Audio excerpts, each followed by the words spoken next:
सोलापूर महानगरपालिका कर्मचाऱ्याला मारहाण, आरोपीला 6 महिन्याची सक्त मजुरी।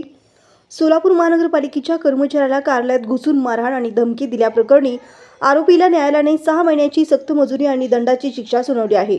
ही घटना सोलापूर महानगरपालिकेच्या कर संकलन विभागात घडली होती। वरिष्ठ लिपिकाला कार्यालयात घुसून मारहाण करण्यात आली होती व तसेच शिवीगाळ करून जीवे मारण्याची धमकीही देण्यात आली होती।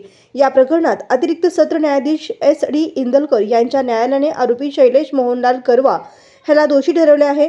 CCTV फुटेजसह सरकारी पक्षाच्या साक्षीदाराची साक्ष तपासल्यानंतर न्यायालयाने आरोपीला विविध कलमांखाली शिक्षा सुनावली आहे।